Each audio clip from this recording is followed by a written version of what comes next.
में कभी कभी कलाकारों का मन डोल जाता है, तो कलाकार सोचते हैं भाई बगल में तो बैठ गए, कभी भगवान ऐसी कृपा करें हम ही गद्दी पे बैठ जाएं। और जो गद्दी पे बैठे हैं उनको और बड़ी टेंशन है। बोले क्या? जो गद्दी पे बैठे उनको ये टेंशन है हमारी कथा फैल ना हो जाए, यहां कोई और ना बैठ जाए। तो कबीर कहते माया मरी न मन मरा, मर मर जाए शरीर, पर आशा तृष्णा ना मरी, कहे गए दास कबीर। ये मन बड़ा चंचल है।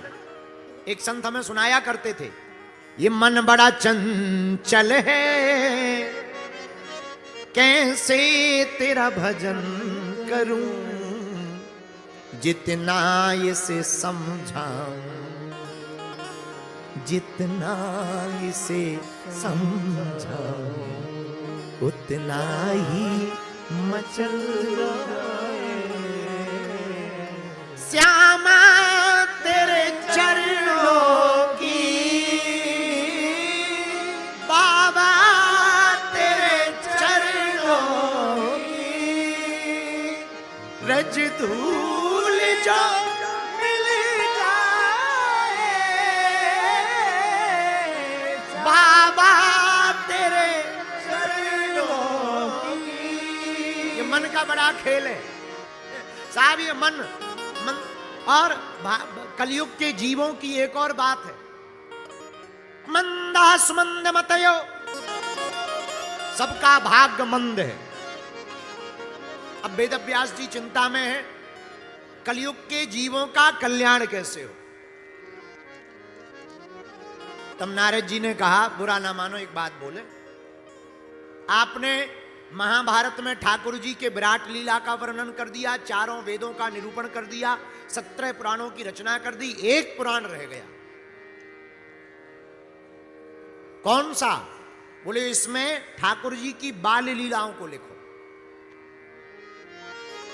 जितने पुराण लिखे सब में भगवान की महिमा है, पर एक पुराण ऐसा हो जिसमें भक्ति की और भगवान की दोनों की महिमा हो। एक भागवत ऐसा ग्रंथ है जिसमें भक्त की भी महिमा है, प्रहलाद जी हैं, ध्रुव जी हैं, और इसमें भगवान की भी महिमा है। वेदव्यास जी बोले पर हमको तो आती ही नहीं है। तब नारद जी बोले आप चिंता क्यों करते हो, जब हमारे जैसे दासी पुत्र नारद हो सकते हैं, आप पर भी ठाकुर जी कृपा करेंगे। न जाने कौन से गुण पर दया निधि जाने, न जाने कौन से गुण पर दया निधि। भगवान किस गुण पर रीझ जाए कोई ठिकाना नहीं। अच्छा ये जरूरी नहीं है कि तुम भगवान तुम्हारे संस्कृत के श्लोक सुन के ही रीझ जाए। बुरा ना मानना, भगवान अगर नहाने से मिलते होते तो मछली को कब के मिल जाते, वो पानी से बाहर ही नहीं निकलते। हाँ। भगवान अगर बाल रखाने से मिलते होते तो रीछ को कभी के मिल जाते, वो सैलून ही नहीं जाता। भगवान अगर पढ़े लिखे लोगों को मिलते होते तो भागवत के गज यानी हाथी को ना मिलते, क्योंकि वो कभी स्कूल ही नहीं गया, हाथियों का स्कूल ही नहीं होता। भगवान पढ़े लिखे लोगों को भी नहीं मिलते। अच्छा भगवान सुंदर लोगों को मिलते होंगे, वाह, अगर भगवान सुंदर लोगों को मिलते होते तो कुब्जा को नहीं मिलते जो 3 जगह से टेढ़ी थी। अच्छा भगवान अमीरों को मिलते हैं, अमीरों को ना ना ना, अगर वो अमीरों को मिलते होते तो सुदामा को अपना ना बनाते। अच्छा भगवान बड़े लोगों को मिलते, उच्च वर्ग वालों, ना ना ना, निषाद राज, सबरी, केवट, इनको ना मिलते, विदुरानी। और भगवान मिलते किसको है?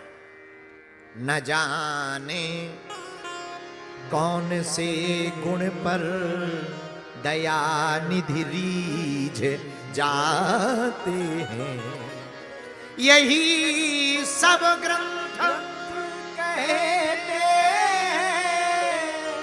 यही सब वेद गाते,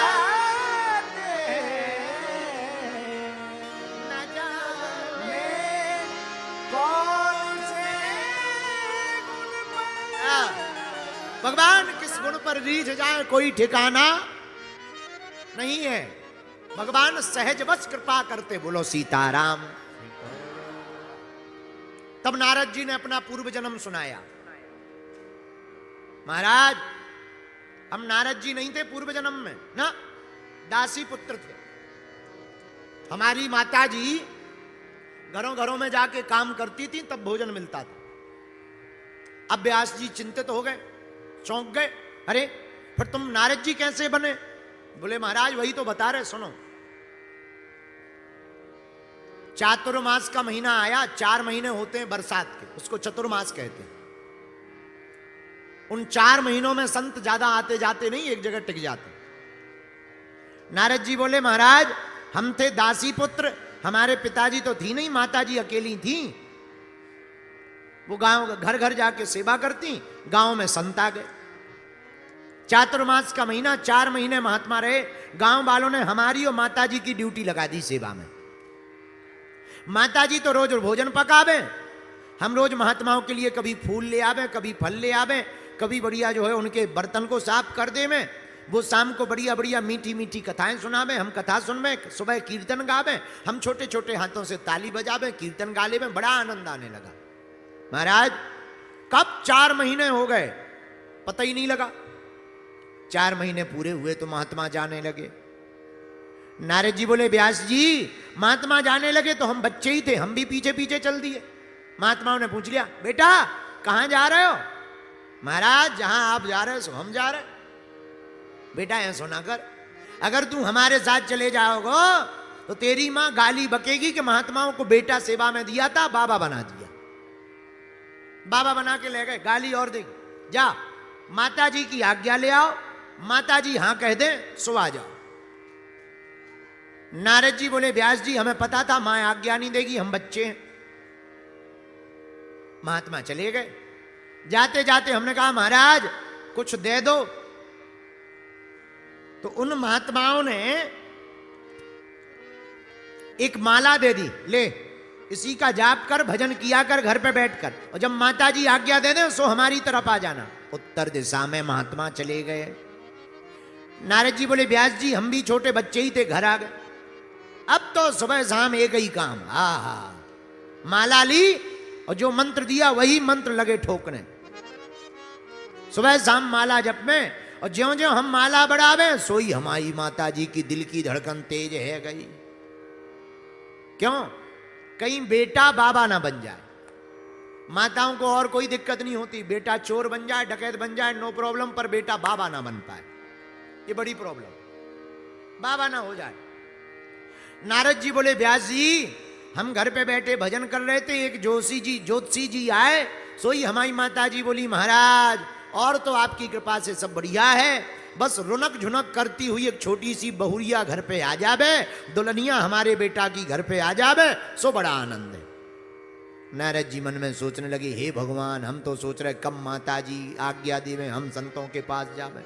हमारी माता जी तो शादी की घंटी गले में बांधना चाहे।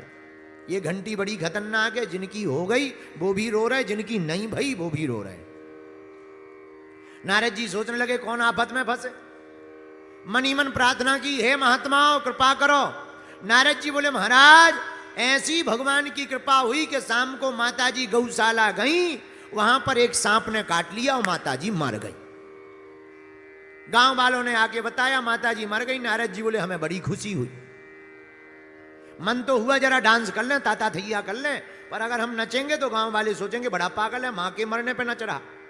नारद जी भगवान को धन्यवाद देके बोले, नारद जी बोले हमने भगवान को धन्यवाद दिया, जितनी संपत्ति थी सब अंत्येष्टि क्रिया में लगा दिया। और जिस दिशा में महात्मा गए थे उत्तर दिशा में, अनुग्रहम मन्यमानः प्रातिष्ठम दिस्म उत्तराम, उत्तर दिशा में हम भी गए। नारद जी बोले व्यास जी अब देखना कैसे दासी पुत्र पर कृपा हुई।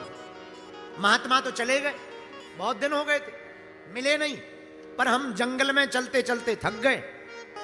एक सरोवर देखा, सोई सरोवर में जाकर के जल पिया। स्नात्वा पीत्वा हृदये, स्नान किया, जल पिया, और वृक्ष के नीचे बैठ करके जैसे ही आंख वो मूंदी, ध्यान लगाया, आहा, सोई ठाकुर जी की वो मोहिनी सुरतिया, वो मोहिनी मूर्तिया हमारे आंखों के सामने प्रकट है गई।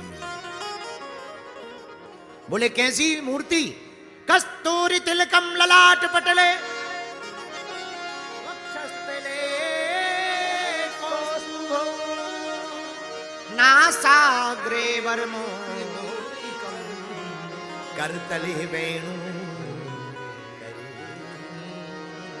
सर्वांगे हरिचंदनम सुललितम कंठे चमुक्तावली वस्त्री परिवेष्टितो विजयते गोपाल।